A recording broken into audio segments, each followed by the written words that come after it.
wabarakatuh. Sebelumnya, perkenalkan nama saya Rici Aristi dari program studi Agroteknologi 5. Dalam video ini, saya akan menjelaskan tentang bagaimana perkembangan ekspor biji kakao di Indonesia dan apakah kakao di Indonesia difermentasi atau tidak. Baiklah, saya akan langsung membahas yang pertama, yaitu perkembangan ekspor dan sumbangan devisa kakao di Indonesia saat ini. Dikutip dari iPod News, dalam artikel tersebut dikatakan bahwa pemerintah telah menetapkan industri pengolahan kakao sebagai salah satu sektor yang diprioritaskan pengembangannya sesuai Rencana Induk Pembangunan Industri Nasional atau RIPIN tahun 2015 sampai 2035. Pasalnya, industri ini berperan penting dalam memberikan kontribusi terhadap pertumbuhan ekonomi nasional. Pada tahun 2018, Menteri Perindustrian Airlangga Hartarto mengatakan bahwa komoditas kakao sekitar 85% dari total produksi diekspor atau setara 328.329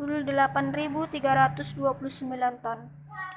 Dengan kinerja ekspor produk kakao ini menyumbang devisa hingga 1,13 miliar US$. Sedangkan produk kakao olahan yang dipasarkan di dalam negeri sebesar 58.341 ton, sekitar 15%. Dikutip dari Workshop Statistik Kakao tahun 2020, dalam 5 tahun ke depan, Kementerian Pertanian telah menetapkan target utama untuk meningkatkan ekspor 3 kali lipat. Salah satunya adalah komoditas kakao, yaitu meningkatkan produksi sebesar 7% sampai tahun 2024. Namun hal tersebut tidaklah mudah, dikarenakan banyak tanaman kakao yang ada di Indonesia itu sudah menua. Oleh karena itu, terkait dengan data statistik kakao Indonesia perlu memiliki metode tersendiri yang sesuai dengan kebutuhan dan kondisi Indonesia.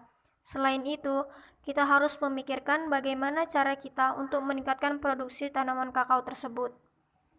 Dengan adanya organisasi pada saat ini, diharapkan dapat membantu memberikan informasi terkait permasalahan dan kendala yang menghambat ekspor Indonesia saat ini. Baiklah, sekarang saya akan membahas yang kedua, yaitu apakah biji kakao di Indonesia saat ini masih jarang difermentasi. Ya, biji kakao di Indonesia masih banyak yang belum difermentasi pada saat ini. Hal ini dikutip dari skripsi Siti Nurjana mengenai produksi biji kakao terfermentasi dan faktor-faktor yang mempengaruhinya. Dalam skripsinya, ia mengatakan bahwa kakao Indonesia yang mampu bersaing pada pasar WFCB hanya sekitar 2% dari total ekspor.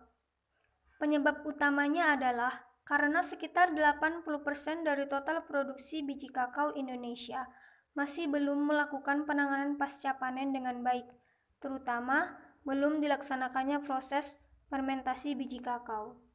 Permasalahan produksi biji kakao Indonesia yang belum dilakukan fermentasi disebabkan oleh keengganan petani melakukan fermentasi.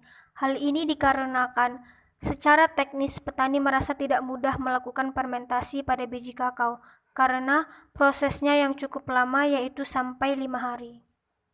Dikutip juga dari artikel bisnis.com, dalam artikel tersebut mengatakan bahwa mengapa petani tidak melakukan fermentasi?